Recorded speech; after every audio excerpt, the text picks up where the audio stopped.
Hello guys, আসসালামু আলাইকুম। এটা হচ্ছে গ্যাসের চুলার নিফল ভেঙে গেছে। অনেকে হচ্ছে নিফলটা যদি খুলতে না জানেন, এই দেখেন ভেঙে ফেলছে। এরকম যদি ভেঙে যায় কি করবেন? সুন্দর একটা সলিউশন আছে, আপনারা সহজে খুলতে পারবেন। প্লাস অথবা র্যাস দিয়ে 8-9 র্যাস যেটা আছে, ডালি র্যাস দিয়ে হচ্ছে হালকা করে ঘুরিয়ে খুলে ফেলতে পারবেন। আমি আগে হচ্ছে বার্নারের ক্লিপটা খুলে নিব, কারণ এটা থাকা অবস্থায় খোলা যাবে না। আর বার্নার থাকা অবস্থায় কখনো মেশিন খুলতে চাইবেন না।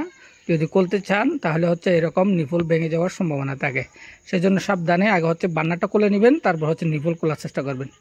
দেখেন আমি রেস দিয়ে, দেখেন এই রেস দিয়ে খুলে ফেললাম। এই দেখেন একেবারে সহজ একটা কাজ। আর আপনারা যদি এরকম ভেঙে যায় তাহলে হচ্ছে সহজে খুলে ফেলতে পারবেন। সহজ একটা কাজ, সিম্পল একটা কাজ। অনেকেই হচ্ছে আমরা এই কারণে বইয়ে নিপল ভেঙে গেলে সমস্যায় পড়ে যায়। রেস দিয়ে কোলে আপনি নতুন একটা নিপল লাগিয়ে দিলেই চুলাটা ওকে হয়ে যাবে।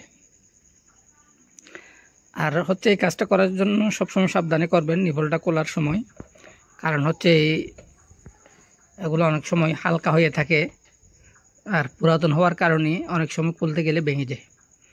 হয়ে গেল, আমি নিপলটা নতুন একটা নিপল চেঞ্জ করে দিলাম, চুলাটা ওকে হয়ে গেল। সামান্য সিম্পল একটা কাজ।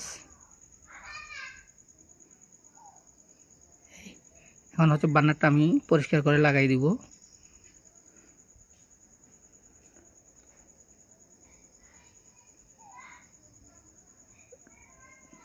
পরিষ্কার করব, পরে লাগিয়ে নেব। হয়ে গেল।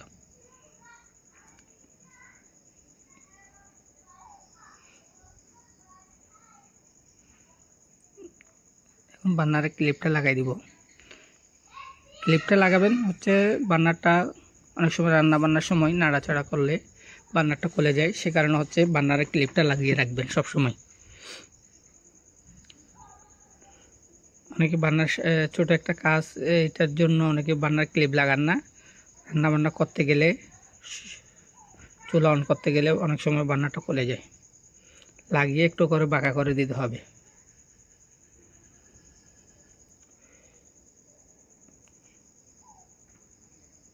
দুই সাইডে যখন বাঁকা করে দিবেন এটা আর কখনো খুলে পড়বে না, লকটা থেকে যাবে।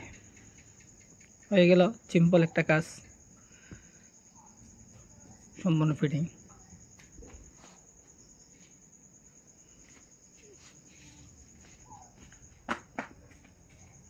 সুইচ লাগাইলাম, এই কাজ করতেছে।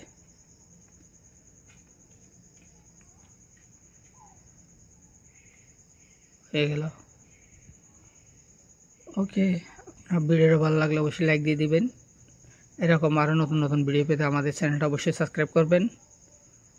আর যদি ফেসবুক থেকে দেখে থাকেন অবশ্যই ফলো দিবেন, যেন হচ্ছে নতুন নতুন ভিডিও আপনাদের সামনে নিয়ে আসতে পারি। থ্যাংক ইউ, আল্লাহ হাফেজ। Thank you for watching. আজকে এ পর্যন্তই। ভালো থাকবেন, সুস্থ থাকবেন। Thank you. আবারও দেখা হবে নতুন একটা ভিডিওতে। সে পর্যন্ত ভালো থাকুন, সুস্থ থাকুন। আল্লাহ হাফেজ।